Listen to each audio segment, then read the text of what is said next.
Bonsoir à toutes et à tous, merci de nous être fidèles sur le 3xcanalk.ch et sur Radio Avolonté. Bienvenue dans votre émission Fenêtre sur l'Afrique et la voix du peuple. Auditrices, auditeurs de Radio Canal K de Radio Avolonté, bienvenue donc dans cette rubrique Entretien exclusif. Médecin, professeur d'université, syndicaliste, un des grands leaders de la société civile togolaise, le professeur David Ekwe-Dossé vient de recevoir le prix 2022 des défenseurs des droits humains à Washington aux États-Unis. Décerné par le Bureau de la démocratie des droits de l'homme et du travail des Nations Unies, ce prestigieux prix honore les 10 meilleurs défenseurs des droits humains dans le monde entier. Pour rappel, le premier porte-parole du Front citoyen Togo Debout, le professeur David Ekwe-Dossé, dans sa lutte contre le troisième mandat présidentiel en Afrique, a rejoint la plateforme TLP Tournons la page, qui multiplie des actions contre les chefs d'État africains qui veulent avoir un mandat présidentiel à vie. Après le président béninois Patrice Talon en juillet 2021, c'était Dr Masisi, le président botswanais, qui honore cette campagne en juillet 2022 de mobilisation contre le troisième mandat présidentiel en Afrique. Toutefois, Faure Gnassingbé est à son 4e mandat présidentiel et pourrait convoiter un 5e en 2025. Les espaces publics de liberté sont restreints, voire complètement bouclés. La démocratie peine à s'installer et s'épanouir. Des prisonniers politiques couplissent et décèdent en prison. Des exilés politiques se comptent par milliers. La liberté de presse est traquée et réprimée. En bref, les droits humains sont bafoués et violés au Togo. Le Togo, lors de l'humanité, pourrait-il renaître un jour de ses cendres? Quelle collaboration établir entre les partis politiques d'opposition et les organisations de la société civile? Quelle relation le Front citoyen Togo Debout entretient-il avec la DMK dynamique Monseigneur Kodjo avant et après la présidentielle de 2020? Eh bien, amis fidèles auditrices, auditeurs de Radio Canal K de Radio Avolonté, autant de questions que va tenter de répondre notre invité, le professeur David Ekwe-Dossé, en ligne depuis Washington aux États-Unis. Merci de nous être fidèles sur le 3xcanalk.ch et sur Radio Avolonté. Merci également de votre résistance. Professeur David Ekwe, bonsoir. Oui, bonsoir Amos. Je profite de l'occasion pour saluer tous ceux qui nous suivent sur votre chaîne. Bonsoir à tout le monde. Merci. Vous êtes présentement à Washington où vous avez reçu le prix 2022 du défenseur des droits humains. Il s'agit d'un prix prestigieux. Et Radio Canal K et Radio Avolonté vous en félicitent sincèrement. Alors toutefois, il demeure un paradoxe. Alors qu'au Togo, les droits humains sont régulièrement violés par les autorités publiques. Un Togolais comme vous reçoit une récompense pour son travail de défenseur des droits humains. Alors, professeur David Dossé, est-ce que le prix que vous venez de recevoir est une reconnaissance du travail déjà réalisé ou c'est plutôt un encouragement pour les défis gigantesques à relever? Effectivement, Amos, je crois que ce prix est une reconnaissance nouvelle et je voudrais sincèrement remercier l'État américain, l'ambassade américaine au Togo qui m'a proposé, remercier également tous ceux avec qui je travaille et qui ont permis que le Togo soit reconnu à travers ce prix. Quand je parle du Togo, je veux parler de la société civile togolaise, qu'elle soit reconnue à travers ce prix. Remercier également les membres de ma famille parce que le sacrifice, ce n'est pas moi seul, c'est également la famille qui doit consentir un sacrifice par rapport à tout ce que nous avons à abattre sur le terrain afin de consolider la démocratie et l'état de droit au Togo. Vous l'avez dit, est-ce que c'est par rapport à ce qui a été fait ou c'est par rapport à la tâche immense qui nous attend? Je pense qu'il s'agit des deux aspects. Nous avons effectivement obtenu ce prix. Nous étions une dizaine de lauréats à travers le monde. Et je crois que ce prix nous permet de pouvoir mettre davantage en lumière le travail que nous essayons de faire au Togo en dépit des difficultés. Vous savez, le contexte togolais, marqué par une restriction de l'espace civique dans toutes ses dimensions. La dimension physique où le terrain vous est fermé, ça fait des mois, pour ne pas dire quelques années, que nos organisations n'ont plus la possibilité d'organiser des meetings, des rencontres avec les citoyens, et à chaque fois, on vous oppose un motif qui n'est vraiment pas valable. L'espace civique est aussi fermé dans sa dimension numérique, dans sa dimension virtuelle. Les sites des organisations sont bloqués. Pour pouvoir accéder à un site d'une organisation, il faut disposer d'un Wi-Fi. Si vous utilisez simplement la 3G ou la 4G, vous n'avez jamais accès au site. Vous avez Pegasus également qui est là pour assurer cette surveillance illégale.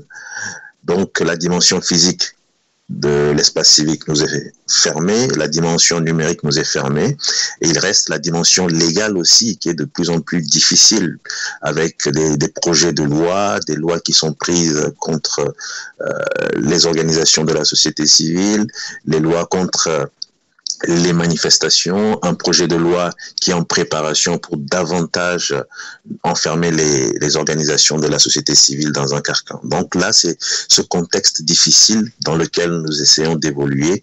Et je crois que c'est un des éléments qui ont concouru pour que nous puissions obtenir ce prix.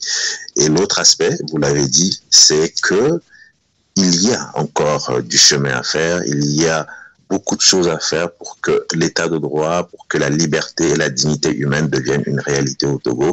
Donc c'est une façon peut-être de nous motiver, de nous dire que même si nous avons le sentiment d'être seuls, il faut savoir que le monde nous regarde, le monde suit ce que nous sommes en train de faire et cela va nous permettre de mettre plus de visibilité encore sur nos actions. Tout à fait. Voilà. Alors, dans cette rencontre à Washington, aux États-Unis, vous avez certainement eu l'occasion d'échanger avec les proches collaborateurs du secrétaire d'État américain en charge des droits humains. Est-ce que vous lui avez parlé des difficultés que rencontrent les défenseurs des droits humains au Togo dont vous venez d'énumérer? Ah oui, en fait, le premier jour, c'était le jour retenu pour la cérémonie de remise des prix, mais c'est un programme qui s'étale sur 3 jours, sans compter les autres rencontres qui ne sont pas inscrites au programme. Et nous avons donc nous avons eu 3 jours de rencontres avec plusieurs responsables départementaux, avec plusieurs organisations, je ne savais même pas qu'il y en avait autant, qui sont inscrites dans tout ce qui est liberté fondamentale, défense des droits de l'homme. Et les échanges ont été particulièrement fructueux. Nous avons pu échanger, d'abord entre nous lauréats, et c'est ainsi que moi j'ai été encore surpris d'en apprendre davantage sur ce qui se passe en Mauritanie, puisque parmi les lauréats, il y a un Mauritanien qui est venu parler de l'esclavage. J'ai eu des informations sur le Honduras avec la situation des femmes. Nous avons une Chinoise qui était là et qui représentait son mari qui est en détention en Chine, qui nous a parlé de la situation en Chine. Et moi aussi du Togo, j'ai parlé de cette situation qui est totalement anormale, où depuis des décennies, c'est une véritable confiscation du pouvoir politique par la même famille. J'ai parlé de l'instrumentalisation de la justice. J'ai parlé de l'impunité qui est érigée en système de gouvernance. Et ça, ce n'est même pas moi qui le dis. Il y a eu des missions onusiennes qui sont venues au Togo et qui, dans leur rapport, ont signifié que l'impunité est vraiment érigée en système de gouvernance. Et c'est ça qui favorise les milices, c'est ça qui favorise les tueries, puisque les gens se disent, je vais le faire, je suis payé pour le faire, et la justice ne pourra pas m'arrêter. J'ai parlé également des détenus politiques, ces personnes qui se retrouvent en détention de façon totalement arbitraire pendant des années, parfois sans jugement, sans motif valable. J'ai parlé de la corruption systémique, j'ai parlé de la liberté de presse avec tous les événements que nous avons vécus récemment au Togo, avec l'intervention totalement anormale, illégale, injuste de la HAC. Voilà, donc c'était vraiment des moments très intéressants qui ont permis de mettre davantage de lumière sur la situation des droits de l'homme dans mon pays, le Togo. D'accord, alors pourrait-on espérer alors une implication accrue des États-Unis dans la lutte pour la démocratie et la bonne gouvernance économique et politique au Togo? Peut-être pas seulement au Togo, je crois que c'est une volonté affirmée, un positionnement réaffirmé du président Biden, qui déjà l'année dernière en décembre a organisé une grande rencontre sur la démocratie, c'était ici aux États-Unis, et c'est ici que j'apprends que en mars, à la fin du mois de mars, il y a également un grand sommet toujours sur la démocratie, qui va cette fois-ci impliquer essentiellement les chefs d'État, les chefs de gouvernement. Et je crois que tout cela démontre la volonté du président Biden de peser davantage sur cette thématique qu'est la démocratie. Et personnellement, je pense que c'est une chose indispensable parce que de mon point de vue, vous savez, le monde il est en train d'évoluer, non plus vers un pôle est-ouest, mais vers un pôle démocratie et puis obscurantisme. Les États-Unis ont intérêt à soutenir davantage les démocraties parce que la démocratie est en souffrance, elle est en péril dans plusieurs parties du monde, même aux États-Unis où nous avons vu l'attaque du Capitole, au Brésil où nous avons vu les lieux de pouvoir se faire attaquer par les partisans de Bolsonaro, et donc je crois que il est important que les pays qui sont des États de droit, qui sont des pays démocratiques, même si je pense que la démocratie, c'est un état de perfection qu'on n'aura peut-être jamais l'occasion d'atteindre, mais il faut tendre vers la démocratie.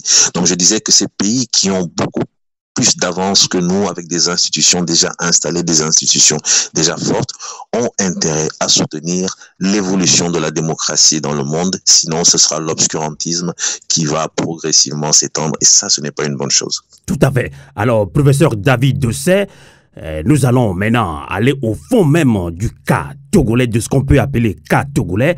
Vous êtes le premier porte-parole du Front citoyen Togo Debout. Alors, on entend souvent des Togolais soutenir que les partis politiques devraient faire beaucoup plus de place aux organisations de la société civile pour garantir le parachèvement de la lutte pour la tendance politique au Togo. Alors, vous, en tant que premier porte-parole du Front citoyen Togo Debout, êtes-vous d'accord avec cette façon de voir les choses? Je ne sais pas si c'est aux partis politiques de faire la place aux organisations de la société civile ou si c'est plutôt aux organisations de la société civile de s'organiser davantage pour occuper la place qui doit leur revenir. Personnellement, je pense qu'il nous revient de travailler davantage, de mettre plus d'énergie, de réflexion dans nos actions. Là, je parle de la société civile et tout le monde sera obligé de reconnaître la place que nous méritons et la place que nous occupons. D'accord. Alors, avant de continuer, est-ce que vous comprenez le Togolais lambda qui dit souvent ça, les partis politiques ont échoué, donc ils doivent dégager? Non, je pense qu'il ne faut peut-être pas s'exprimer comme cela. Je comprends que l'on soit déçu. Je comprends que l'on soit découragé par certaines attitudes de certaines personnalités politiques et de certains partis politiques, mais il ne faut pas jeter le bébé avec l'eau du bain. Ça, il faut vraiment faire attention. Les partis politiques sont là pour faire de la politique et nous avons besoin de partis politiques pour faire de la politique. Si nous dégageons tous les partis politiques, le moment venu, qui est-ce qui sera présent pour répondre à l'appel lorsqu'il s'agira de faire de la politique? Nous avons besoin des partis politiques. Il y a bien sûr des dysfonctionnements qui sont évidents et qui nécessitent des changements. Des changements en termes d'organisation, des changements en termes de fonctionnement et des changements même en termes de collaboration avec beaucoup plus de sincérité dans la collaboration entre les partis politiques. Voilà. Donc, il faut des partis politiques, peut-être pas organisés tels que nous l'avons connu jusqu'ici. Il faut reconnaître qu'il y a eu des échecs et à partir des échecs, voir comment est-ce qu'on peut se réorganiser pour pouvoir avancer. Il faut des partis politiques, il faut une société civile encore davantage organisée. D'accord. Alors, professeur David Doucet, comment définirez-vous les relations actuelles entre les organisations politiques de l'opposition et les organisations de la société civile? Moi, je peux parler au nom du Front citoyen Togo Debout, dont je suis le premier porte-parole, et je crois que je n'ai pas de problème particulier avec les différents états-majors de l'opposition, il s'entend. Et donc, les relations, en tout cas jusqu'ici, sont encore des relations de confiance. Et je voudrais, par rapport à ça, remercier un peu toutes les personnalités politiques de l'opposition avec qui j'ai la possibilité de discuter, d'échanger sur l'état de la nation. Alors, voilà, donc les relations sont plutôt normales. D'accord. Donc pour vous, ceux qui soutiennent que oui, les partis politiques ont échoué, doivent dégager maintenant place aux sociétés civiles, mais c'est vice-versa. Hein. Les partis politiques, certains militants des partis politiques aussi, crient aussi, entre guillemets, vous insultent aussi, vous de la société civile, vous êtes que des corrompus, vous n'êtes pas tellement engagés, vous n'êtes pas aussi puissants face à ce pouvoir dictatorial, plus de 50 ans de dictature au Togo. Alors, vous personnellement, je pense que ça circule depuis des années, que vous êtes très proche de l'ANC, beaucoup vous ont critiqué. Alors, vous parlez qu'on a besoin des partis politiques. Vous David Dossé. Oui, tout à fait. Je crois que, en fait, quand vous dites qu'il y a également des militants des partis politiques qui se prononcent et qui disent que la société civile est corrompue, qu'elle n'est pas suffisamment organisée, quelque part, il y a peut-être un peu de vérité. C'est pour cela que je répète ce que j'ai toujours dit, ce que je pense, c'est qu'on a besoin vraiment de tout le monde. Vous avez ici un pouvoir qui a eu plus de 50 années pour s'enraciner. Et pour pouvoir faire partir un tel régime, je pense qu'il faut vraiment que l'ensemble des forces démocratiques puissent se coaliser et puissent mutualiser leurs énergies. La société civile a des compétences, des spécificités qui sont nécessaires à la lutte. Les partis politiques ont également leurs spécificités qui sont indispensables et chacun doit vraiment pouvoir jouer sa partition, mais je le précise, dans la sincérité. Cette sincérité, elle a manqué en 2017 et en 2018 et elle est à la base de ce que nous avons eu comme résultat aujourd'hui. Donc, nous sommes tombés, mais comme on le dit chez nous, ce n'est pas parce que quelqu'un tombe qu'il doit rester là où il est tombé, il doit se relever.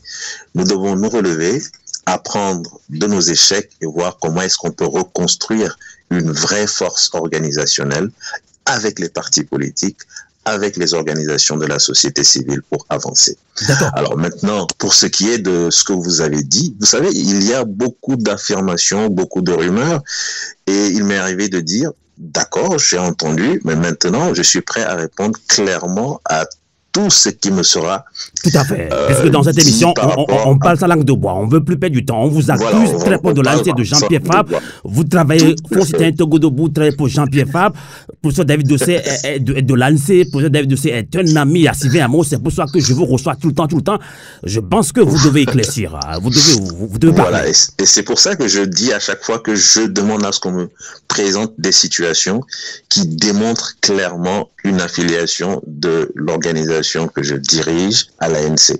Le Front citoyen Togo debout a depuis 2 années fait le choix d'une stratégie qui est celle de s'ouvrir à l'international et de renforcer son positionnement à l'international. Nous sommes allés vers le Bénin, nous sommes allés vers le Botswana. Est-ce que vous estimez que ce sont des actions qui ont été commanditées, financées par l'ANC? Je ne sais pas. Nous avons mené suffisamment d'actions qui nous ont aujourd'hui conduits là où nous sommes, à Washington, où cela nous permet de mettre en lumière toutes les violations des droits humains. Est-ce que vous pensez que c'est une stratégie commanditée par l'ANC? Je ne sais pas. Et donc, je me répète, il ne s'agit pas simplement d'affirmer quelque chose, il faut pouvoir le démontrer. D'accord. À chaque fois, vous sortez ce mot sincérité. Sincérité, est-ce que vous-même vous êtes sincère avec vous de ce que vous dites? Parce que des gens, peut-être qu'ils ont des preuves, hein, ils vous taxent de collabos de l'ANC, c'est pour ça que la société civile ne peut pas fonctionner. Est-ce que vous êtes sincère avec vous-même? Merci Amos d'insister là-dessus. J'insiste. J'affirme aussi que je suis prêt à assumer toutes mes positions. Je suis prêt à assumer tous mes propos et je demande à ce que ceux qui l'estiment, ceux qui pensent que le Front citoyen de Togo debout est affilié à l'ANC, ne le disent pas simplement, mais qu'ils le disent avec des éléments de preuve. Et à chaque fois, je vous assure que je serai en mesure de répondre par rapport à tout ce qui sera présenté. Et donc, dans le développement que j'étais en train de faire, je vous disais que l'affirmation qui avait été faite, même à un moment donné, c'est que je suis membre fondateur de l'ANC. Ça a été la première affirmation. Et que moi, je l'ai entendu de la bouche d'un ministre. Et pour moi, j'ai pris ça pour une boutade. Mais quand je me suis rendu compte, après que pour certains responsables de partis politiques d'opposition, c'était une réalité, je tombais des nues. Mais pour être membre fondateur d'un parti, je suppose que j'ai ma signature sur les documents qui sont les documents fondateurs du parti dont vous parlez. Alors qu'on puisse déjà présenter à la nation ces documents avec ma signature. Et je le répète, Sylvain, il ne s'agit pas simplement de dire que le professeur Dosset est membre fondateur de l'ANC ou qu'il travaille pour l'ANC, mais il faut pouvoir présenter des preuves. Et ensuite, j'ajoute, je ne suis pas le seul au sein de ce parti, du Front Citoyen Togo Debout. Je ne vais pas citer des noms, mais je vous assure que parmi mes collaborateurs, il y en a qui n'accepteront jamais. Et je le répète. Professeur David Dosset, on va toujours insister là-dessus. Nous sommes des journalistes, oui. on écoute beaucoup, hein, on vient vers nous, même vos très proches collaborateurs de la société civile vous accusent, vous dites que vous êtes de l'ANC. C'est pour ça que la société civile ne va pas de l'avant, c'est pour ça que Togo Debout ne va pas de l'avant. Alors, si vous me dites que Togo Debout ne va pas de l'avant, là, je pense que c'est une fausse accusation, parce qu'aujourd'hui, je crois que c'est une des rares organisations togolaises à avoir un véritable positionnement au niveau africain, avec tout ce que nous sommes en train de faire au sein du réseau Tournons la page, ce que nous avons pu faire au Bénin, la campagne que nous sommes en train d'initier pour la limitation du nombre de mandats présidentiels. Le Front Citoyen Togo Debout est en train d'évoluer en termes d'ancrage avec d'autres organisations au Nigeria, au Sénégal, et j'espère que les mois qui vont venir vont permettre vraiment de voir la force du Front Citoyen Togo Debout dans cette campagne qui, je l'espère, va aboutir à la réforme du protocole additionnel de la CEDEAO. C'est un objectif, nous l'avons toujours affirmé, ce n'est pas un objectif caché. Nous avançons à visage découvert, c'est un objectif important pour nous parce que nous sommes convaincus que si nous obtenons cette réforme, elle va permettre d'impacter fortement la lutte dans nos différents pays, notamment le Togo. Donc dire que le Front Citoyen Togo Debout n'avance pas, là je pense que c'est une accusation qui n'est pas vraie, c'est une accusation qui est très fausse. Alors, je puis aussi ajouter une chose, si vous permettez, Sylvain. Je sais que il y a des courants, je vais l'appeler ainsi, qui sont intervenus au sein des organisations de la société civile, au sein de mon organisation, pour à un moment donné entraîner l'implosion du Front Citoyen Togo Debout. Je sais qu'il y a certains de mes collaborateurs qui ont pris attache avec d'autres personnes pour leur dire le Front Citoyen Togo Debout est mort, nous sommes en train de nous préparer pour mettre sur pied une autre organisation. Je l'ai entendu il y a au moins 2 ans, je n'ai rien dit. Donc c'est la guerre de leadership qui continue, même au sein de la société civile comme au sein des partis politiques de l'opposition. C'est le même problème. Il y a des choses qui se passent, mais n'oublions pas que pour nous, en tout cas, l'objectif principal, c'est de faire en sorte que les choses évoluent dans le bon sens et dans l'intérêt du peuple togolais. Vouloir détruire le Front Citoyen Togo Debout, vouloir entraîner l'implosion du Front Citoyen Togo Debout en disant des choses du genre c'est parce que le professeur David Dosset est affilié à l'ANC sans aucune preuve, je pense que ça ne va pas nous faire avancer. Tout à fait. Nous essayons d'avancer en dépit de cette adversité. Nous avons une route qui est tracée dans un contexte extrêmement difficile. Nous avons un positionnement africain à renforcer, nous sommes en train de le faire. Vous-même, vous avez vu, lorsque nous sommes allés à Dakar, nous avons pu faire un clip qui aujourd'hui est en train progressivement de pénétrer les esprits. Moi, j'ai assisté à une réaction qui m'a tellement attristé, où quelqu'un a pris le téléphone pour appeler un artiste au Togo. Je vais le dire en mina, Lelo, Nyadwe, c'est des situations que nous vivons malheureusement. Je ne sais même pas si c'est une question de leadership, mais ce sont des situations qui, à la fin, vous vous demandez, mais ceux-là qui se disent de l'opposition, ceux-là qui disent qu'ils veulent vraiment le changement, quand vous faites un pas en avant, au lieu de vous soutenir pour le second pas, vous avez le sentiment qu'ils font tout pour vous glisser la peau de banane sous le pied pour que vous puissiez glisser et tomber. Donc ce sont des attitudes peut-être qu'il va falloir laisser de côté. Et c'est pour ça qu'à chaque fois, je vous parle de sincérité. Si nous sommes vraiment sincères avec nous-mêmes, il y a des choses qui relèvent de la rumeur qu'il faut mettre de côté et voir ce qu'on peut construire ensemble pour que la lutte que nous sommes en train de mener, qui est une lutte extrêmement difficile, puisse aboutir.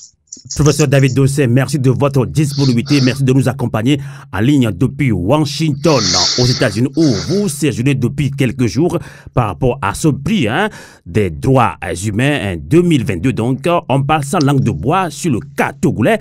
Des rumeurs ont circulé, continuent de circuler que, oui, justement, notre grand-père, notre grand-papa, Monseigneur Kodjo, aurait choisi professeur David Dossé pour l'élection présidentielle de 2020. Mais vous avez décliné l'offre justement, tout simplement, ce qu'on a entendu, parce que Jean-Pierre Fabre, vous êtes un ami à Jean-Pierre Fabre, donc Jean-Pierre Fabre est intervenu pour vous dire non, vous ne devez pas.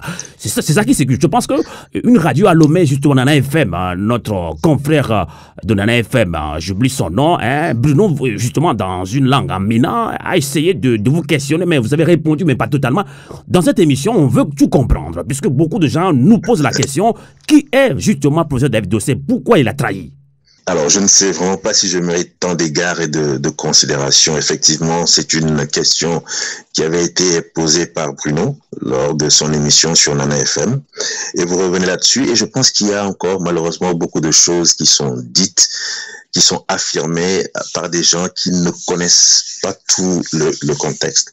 Je crois que le prélat, pour lequel j'ai vraiment beaucoup de respect et de considération, le prélat a été suffisamment clair dans sa stratégie de choix du candidat de la dynamique Monseigneur Kodjo. C'est une stratégie, d'après ce que j'ai compris, qui relevait de la spiritualité, d'une part, et elle relevait aussi d'une technique éprouvée basée sur des critères bien définis. J'ai discuté avec certains de la DMK par la suite, même si certains n'étaient pas d'accord par rapport aux critères, mais je crois que ce sont les deux éléments qui ont concouru, donc la spiritualité, on a parlé d'Esprit Saint, et puis donc la technique basée sur des critères bien définis. Et ensuite, tout cela a permis de choisir le président Agbeome Kodjo, et je crois que nous devons respecter ce choix de la DMK. Et surtout, si je suis de la DMK, je ne peux pas remettre en cause ce choix, parce que cela me paraît totalement antinomique. Le prélat a mis en place sa stratégie, il a choisi un candidat, et c'est, de mon point de vue, c'est tout à fait logique que tout le monde se mette derrière le président Agbeome Kodjo, surtout si on est de la DMK, et qu'on n'aille pas dire pourquoi est-ce que tel autre n'a pas été choisi. Là, je ne suis pas d'accord. Maintenant, je vais aller plus loin.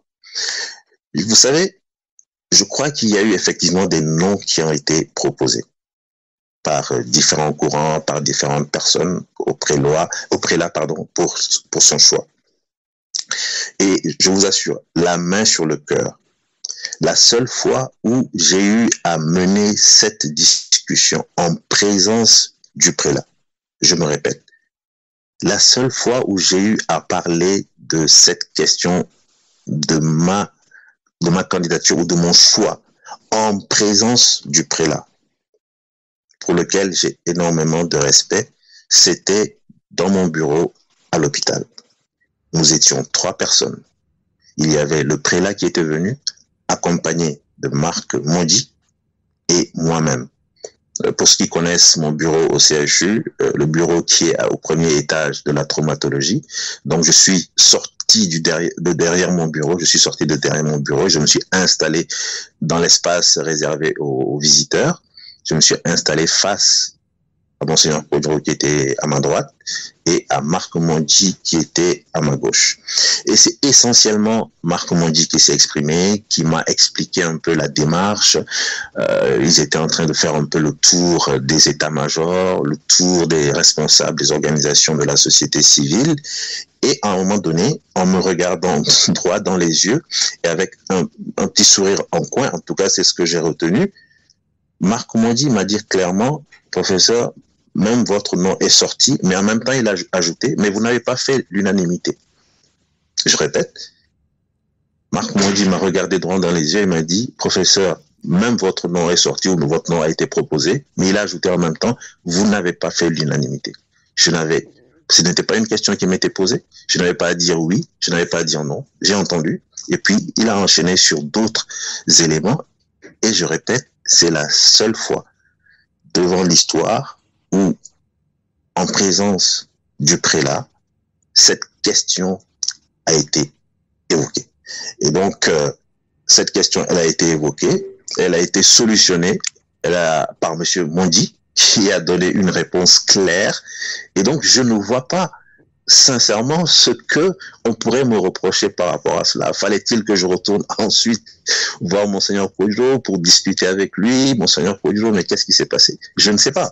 Je ne sais pas ce qu'on me reproche. En tout cas, c'est ce qui se dit, c'est ce qui se dit depuis je vous dis clairement, 2 ans ou une année déjà. Je vous dis clairement comment les choses se sont passées. La seule fois où on en a discuté, c'était dans mon bureau au CHU Sylvanus Olympio, et c'est comme cela que cela s'est passé. En toute sincérité, professeur David Dossé, est-ce que ce n'est pas votre vérité que vous dévoilez là? C'est la vérité, ce n'est pas ma vérité, c'est bien la vérité que je dévoile. Vous pourrez poser la question à Monseigneur Kodjo, vous pourrez poser la question à Marc Mondy, et je pense que, en tout cas, je suis convaincu que le prélat sera de bonne foi. Lui n'a pas pris la parole par rapport à cet aspect. C'est Marc Mondy qui s'est exprimé au nom du prélat, et c'est bien ce qui m'a été dit. Mon nom a été proposé, mais je n'ai pas fait l'unanimité, et donc voilà. D'accord. J'espère que ce débat sera clos pour qu'on puisse avancer, parce qu'on ne peut pas passer son temps à ressasser ces événements qui datent déjà d'il y a quelques années. Nous avons besoin d'avancer et de peaufiner des stratégies plutôt que de passer son temps à discuter de ce genre de choses. Tout à fait. Justement, quand on parle de la dynamique, Monseigneur Kodjo, vous étiez aux côtés des leaders de la DMK dynamique, Monseigneur Kodjo, lors de la dernière manifestation à Lomé il y a quelques jours. Au lendemain de l'élection présidentielle de février 2020, on sait que des tensions et incompréhensions ont opposé la DMK et le Front citoyen Togo Debout. Alors, cette page de tension est-elle définitivement tournée maintenant pour faire place à une coopération stratégique accrue avec ce regroupement de partis politiques et organisations de la société civile qu'est la DMK et professeur David Dossé? Encore une fois, je pense qu'il y a eu un peu trop de rumeurs, un peu trop de spéculations. Je me suis rendu compte que autour des états-majors, vous avez des éléments qui passent beaucoup de temps à évoquer, comme vous l'avez dit, les tensions, à vouloir jeter de l'huile sur le feu alors qu'il n'y a même pas de feu. Ce que je peux vous dire par rapport à la DMK, et par rapport aux relations que nous avons avec les responsables de la DMK, c'est que nous, au niveau du Front citoyen Togo Debout, nous étions convaincus, déjà avant d'aller aux élections, qu'il fallait mettre sur pied une vraie coalition, une vraie coalition des états-majors engagés dans l'élection présidentielle de 2020. Parce que dire qu'on va aux élections, avec tout simplement la certitude que la CENI va venir proclamer les résultats en annonçant la victoire d'un parti d'opposition, je pense que y croire, c'est vraiment être très naïf quand on connaît le contexte togolais. Y croire, c'est de la naïveté, ou alors vraiment c'est que vous avez voulu faire croire autre chose au Togolais. Donc nous étions convaincus que nous devions aller aux élections parce que c'était une opportunité à saisir, aller aux élections d'une certaine manière et sortir des élections également d'une certaine manière en étant préparé pour aller chercher sa victoire. Donc avant d'aller aux élections, nous avons essayé de construire un front commun de l'opposition pour défendre la victoire du meilleur des candidats de l'opposition. Nous avons essayé de construire ce front commun dans un contexte difficile que vous connaissez. Il y avait une fracture malheureusement au sein des forces de l'opposition. Si je vous comprends bien, il faut que nos auditrices et auditeurs de Radio Avouleté Kanalka comprennent très bien. Si on est d'accord, si on veut comprendre, vous n'étiez pas opposé à la candidature du docteur Agbemé Kodjo. je n'avais même pas la force d'être opposé à la candidature du président Agbooméné Kodjo, qui est quelqu'un que je respecte, qui est quelqu'un avec qui j'ai continuellement des discussions. Je ne pouvais même pas m'opposer à ça. En qualité de quoi?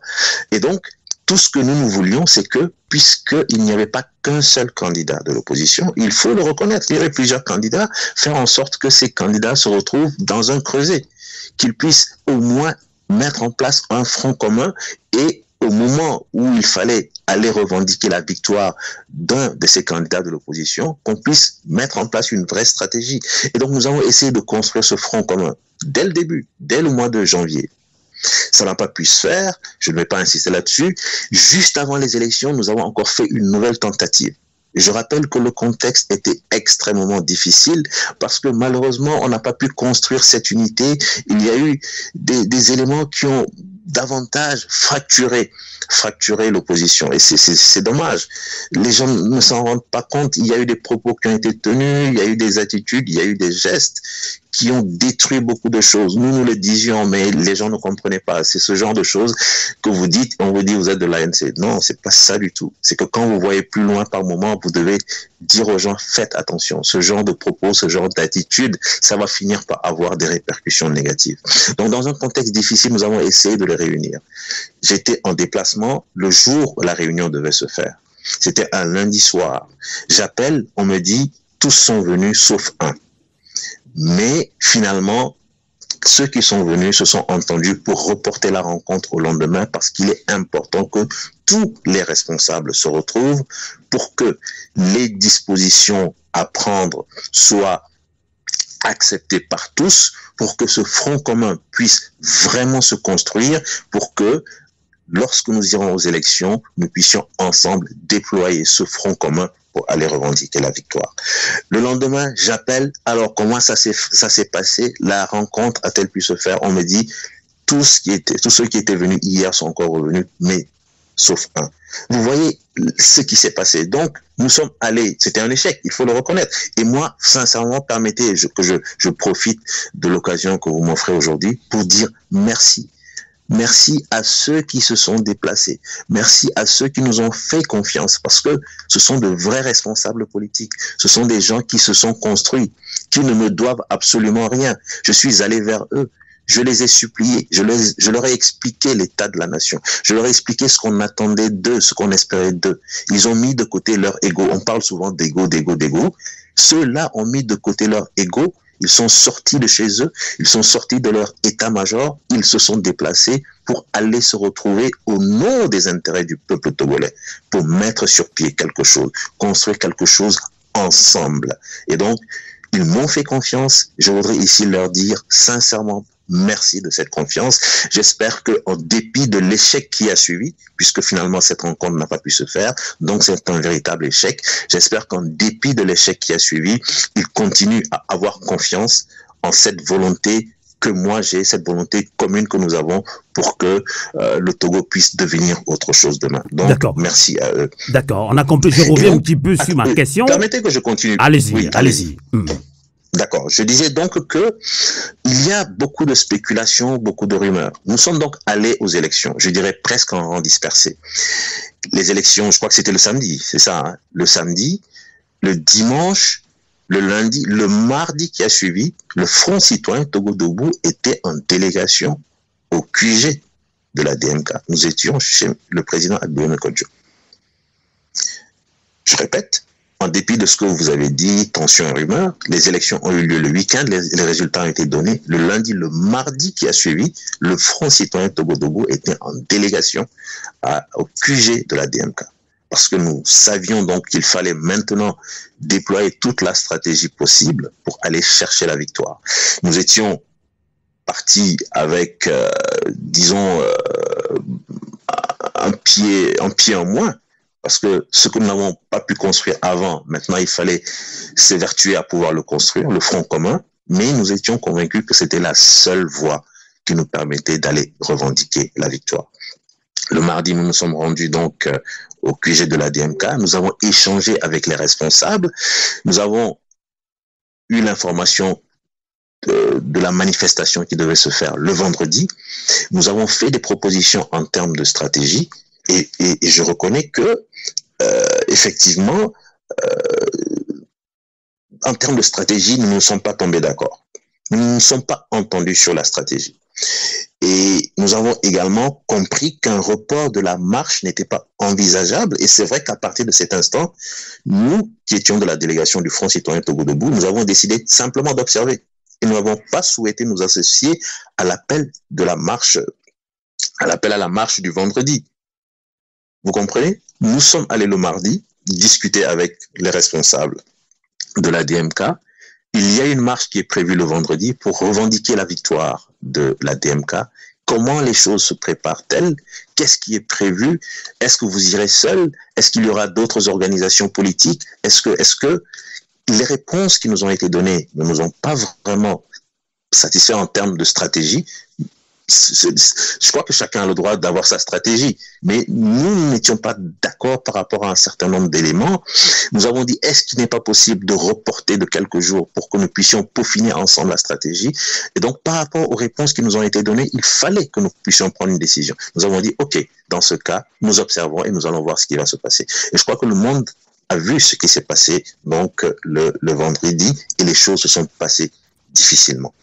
Mais cela ne nous a pas empêché de continuer nos échanges avec la dynamique, puisque c'est la question que vous me posez. Les ponts n'ont jamais été coupés. Vous savez, nous avons rencontré les responsables de la dynamique toujours au QG, donc chez M. Agbemé Kodjo à plusieurs reprises. Nous avons participé à des réunions, nous avons fait des propositions, nous avons joué le rôle de courroie de transmission entre les états-majors de l'opposition et la DMK. Aujourd'hui, je ne vais pas rentrer dans le détail, mais si c'est nécessaire, un jour, je rentrerai également dans le détail. Nous n'avons jamais coupé les ponts. Et je donne mon exemple. L'année dernière, en 2022, nous avons tenu une réunion en ligne. Je crois que c'était en mars. Nous avons tenu une réunion en ligne, je crois que c'était en mars ou en février de l'année dernière, avec une partie du gouvernement en exil. Quand je dis nous, je parle du Front citoyen Togo Debout. Une réunion en ligne en mars de l'année dernière avec une partie du gouvernement en exil, en présence du président Agbemé Kodjo, pour parler de stratégie, de terrain. Qu'est-ce que la DMK prévoit? À partir de quelle date est-ce que le Front s'associe? Comment est-ce que le Front s'associe? Nous en avons discuté. Donc, pour moi, le fait d'avoir participé au meeting de la fois dernière, c'était juste une continuité. Ce n'est pas une nouvelle chose. En tout cas, c'était ma question, justement, avec... on va y revenir avec tout ce que vous venez de dire. Vos relations, malgré cette tension, incompréhension avec DMK, est-ce que vous comprenez pourquoi certains Togolais soutiennent que le professeur David Dossé, c'est vous, vous, Front citoyen Togo, on vous pointe du doigt, il n'y a que vous, que vous êtes opposé au docteur Agbemé Kodjo, vous n'avez pas apporté votre soutien à la DMK. Est-ce que vous comprenez ça, Togolais? Je sais que, comme je l'ai dit, il y a beaucoup de choses qui sont dites me concernant par des gens qui n'ont pas toutes les informations. Je sais que j'ai eu aussi à échanger avec certaines personnes à qui j'ai eu à donner un certain point de vue par rapport à ce que vous êtes en train de dire. Et ces personnes ne savent pas les éléments dont je dispose, les éléments d'analyse que j'ai avant de lancer ces rumeurs. Mais comme je l'ai dit, vous savez, moi je sais ce que j'ai eu à dire, je sais les positions que j'ai eu à tenir, et je suis prêt à assumer chacune de ces positions, chacun de ces propos, à chaque fois qu'on m'en donnera l'occasion et à chaque fois que la question me sera clairement posée. Je continue. Je pense que je ne trahis pas un secret. Si c'est le cas, donc je demande simplement au président Agbemé Kodjo de m'excuser. Mais je continue à avoir des échanges réguliers avec le président Agbemé Kodjo. Il me fait part de certaines de ses démarches. Il me fait des propositions. Et c'est d'ailleurs lors d'un échange que j'ai eu avec lui l'année dernière que je lui ai proposé de tenir cette rencontre en ligne avec une partie du gouvernement en exil, donc une partie de son état-major et des membres du Front citoyen Togo Debout. Cette rencontre en ligne a permis, j'espère, à ceux qui étaient donc du côté de la dynamique de comprendre davantage les attentes du côté du Front citoyen Togo Debout, puisque je n'étais pas seul. Et je me suis souvenu que je n'ai presque pas pris la parole, j'ai plutôt laissé mes collaborateurs s'exprimer. Et je suis convaincu, en tout cas, que s'ils sont de bonne foi, et je pense qu'ils sont de bonne foi, ils savent très bien que ce qui est de la rumeur reste vraiment de la rumeur, mais pour le reste, je ne suis pas le chef incontestable et incontesté qui prend les décisions au Front citoyen Togo Debout comme je veux, quand je veux. D'accord. Il y a des responsables, des intellectuels qui sont avec nous, des gens réfléchis, des gens responsables à qui je ne peux rien imposer. Je vous assure. Je vous assure que je ne peux rien leur imposer. D'accord. Alors, on comprend, votre indignation, votre réaction. Maintenant, ceux qui n'ont pas ces informations-là, peut-être maintenant, c'est le moment de faire la part des choses. Alors, tout à l'heure, on parle toujours de la DMK, relation entre la DMK avant et après l'élection de 2020. Alors, vous étiez, on vous a vu aux côtés des leaders de la DMK lors de la dernière manifestation à Lomé. Alors, quelles sont maintenant vos relations entre la DMK, avec la DMK? Comme je l'ai dit, nous sommes dans la continuité. Il n'y a jamais eu de rupture. J'insiste là-dessus, en dépit de ce que certains ont pu affirmer. Il n'y a jamais eu de rupture. Je viens de vous le démontrer. Nous avons toujours été dans des échanges en termes de réflexion, de stratégie. Nous avions, après la rencontre en ligne de mars, envisagé un certain nombre de choses. Il fallait que, disons, l'initiative vienne de la DMK. Nous avons compris après qu'il y a eu quelques difficultés qui ont fait que la DMK n'a pas pu déployer sa stratégie sur le terrain. Et donc, ce que nous avions prévu faire ensemble n'a pas pu se faire. Vous connaissez le contexte togolais où pendant des mois, il était impossible d'organiser un quelconque meeting, et là la DMK a pu organiser son meeting, c'est tant mieux, nous y étions. Si vous avez d'autres partis politiques d'opposition qui organisent un meeting, nous y serons, parce que c'est ça pour nous cette force du Front citoyen Togo Debout. Nous sommes une vraie courroie de transmission, nous sommes un point de jonction entre tout le monde. En tout cas, quand je parle de tout le monde, c'est vraiment tous ceux qui aspirent au changement, et nous espérons que cette confiance, elle va demeurer, elle va se poursuivre, et cette confiance, va nous permettre, surtout dans les prochains mois, de reconstruire quelque chose qui puisse permettre au peuple togolais d'espérer en une nouvelle force qui va de nouveau en tout cas, essayer d'apporter ce changement que nous appelons de tous nos voeux. D'accord. Une avant-dernière question pour vous libérer en ligne depuis Washington. L'année 2023 sera marquée par deux grandes consultations électorales, les élections régionales et les élections législatives. Le chef de l'État, Faure Gnassingbé, a formulé les vœux de voir ces élections se dérouler dans un climat apaisé. Plus d'une centaine de prisonniers politiques croupissent toujours en prison. Vous l'avez dit tout à l'heure, des Togolais sont en exil pour avoir contesté les résultats de la présidentielle de 2020. Récemment, Togui Kofigan Akapo 4, qui est membre de la diaspora togolaise aux États-Unis, a été arrêté pour ses opinions. Il a dénoncé ce pouvoir. Des Togolais qui sont en exil pour avoir contesté les résultats de la présidentielle de 2020. Des restrictions et sanctions sont imposées aux journaux privés dans l'exercice de leur droit d'informer. La diaspora est victime d'harcèlement judiciaire, etc. Alors, professeur David Dossé, au regard de ces nombreuses restrictions des espaces de liberté publique au Togo, peut-on craindre des moments difficiles au Togo, des semaines et mois à venir? Vous savez, appeler à des élections apaisées, cela ne suffit pas. Au-delà de l'apaisement, il faut de vraies élections transparentes.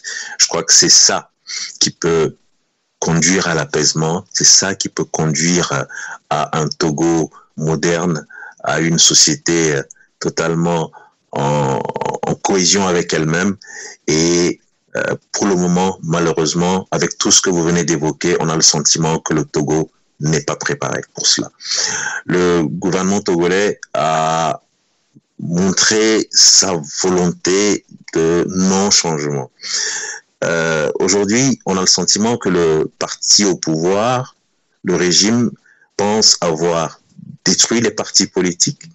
Maintenant, il faut davantage museler la presse, il faut museler la société civile, et il y a un projet de loi qui est en préparation. Et une fois qu'on aura fait taire toutes ces voix dissonantes, ce sera un boulevard pour les élections régionales, et cela va nous conduire à 2025 pour la présidentielle. Je pense que ce régime se trompe. Les partis politiques ont un genou à terre, peut-être 2 genoux à terre, mais je suis convaincu que le moment venu, ces partis vont pouvoir d'une certaine manière se relever et avoir l'intelligence de remettre sur pied une forme de collaboration qui puisse leur permettre d'aller sur le terrain qui est le leur, le terrain des élections, le terrain politique.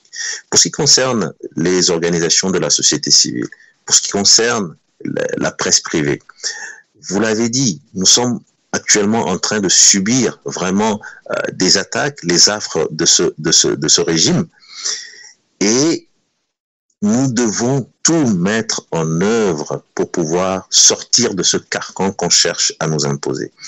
La liberté de presse, j'en ai parlé lors de mon passage ici, lorsque je présentais le Togo. Il y a une situation qui m'a fait rire. Lorsque j'ai présenté le Togo en disant que c'était un pays, lorsque j'ai donné la superficie et le nombre d'habitants, la première réaction, ça a été, mais c'est un tout petit pays. On peut facilement le construire. Ce n'est pas une grande étendue comme les États-Unis, comme la RDC. Et donc, les gens étaient surpris que nous puissions avoir autant de difficultés pour construire un si petit pays avec autant de ressources. Voilà, donc c'était une anecdote, mais c'est pour dire que, effectivement, vous l'avez dit, ne pensons pas que les mois qui vont venir vont être des mois faciles, ni pour le pouvoir, ni pour nous. Le pouvoir pense avoir gagné, le pouvoir n'a pas gagné. Le pouvoir n'a pas gagné. Et nous aussi, nous ne devons pas rester là à ressasser des échecs, à rester dans les rumeurs. Nous devons nous lever et commencer à regarder de l'avant, nous reconstruire, nous réorganiser. Il y a des choses à faire pour libérer la presse privée avec les décisions totalement iniques de la HAC qu'il faut pouvoir dénoncer. Vous avez parlé des détenus politiques, des gens qui croupissent en prison, et dans cette situation, on veut que nous allions simplement voter pour le pouvoir, pour la continuité de ce pouvoir. Que fait-on de ces personnes qui sont enfermées? Que fait-on de ces détenus politiques? Vous avez parlé du chef de Togbi, Kofigan, Akakpo, Dodji, 4, qui se retrouvent en situation totalement inacceptable, et on ne comprend pas pourquoi. Si c'est à cause de cette vidéo, qu'on le dise clairement.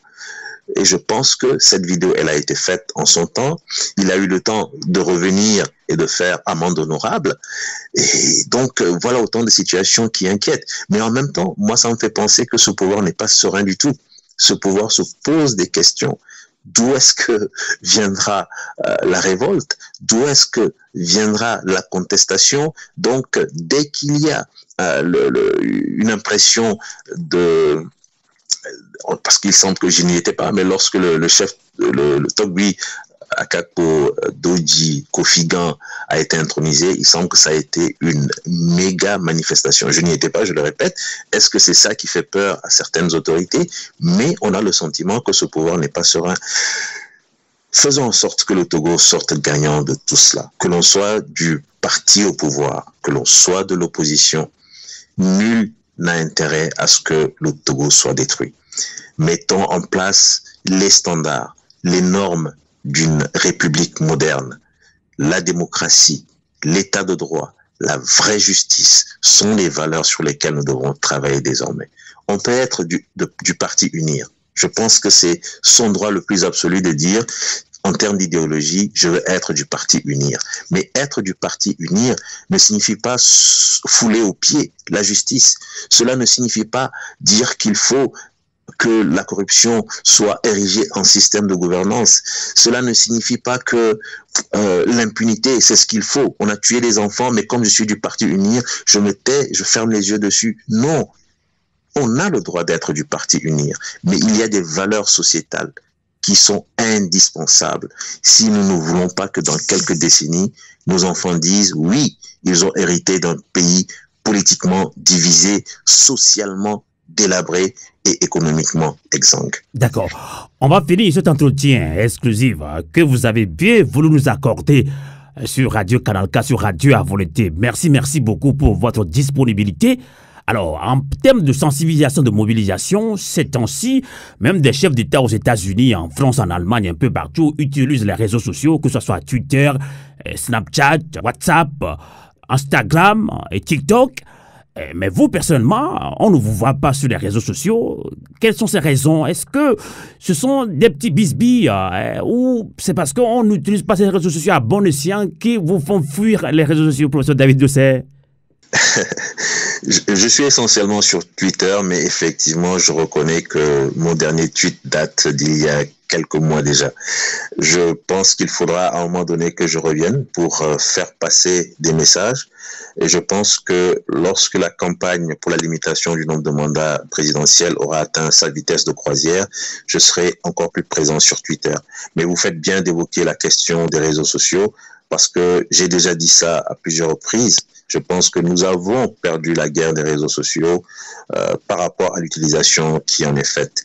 C'était devenu un lieu d'insulte, un lieu où on vilipende tel responsable politique, tel parti politique, un lieu où on annonce beaucoup de choses qui sont totalement fausses, comme par exemple quand on annonce que j'étais dans un avion affrété par le président togolais pour conduire un malade d'un parti politique en France. Ce sont des choses qui sont totalement inexactes et qui cherchent à décrédibiliser et qui malheureusement font perdre de la force, de l'énergie à l'opposition. Donc, vous avez parlé des réseaux sociaux et si nous voulons vraiment dans la sincérité utiliser ces réseaux sociaux, peut-être qu'il va falloir changer notre fusil d'épaule et nous comporter autrement. Sinon, les populations seront tellement déçues par tous ces mensonges colportés à travers les réseaux sociaux que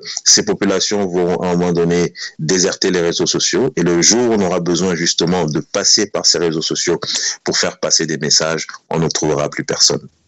En tout cas, merci beaucoup, professeur David Ekwe-Doucet, premier porte-parole du Front citoyen Togo Debout.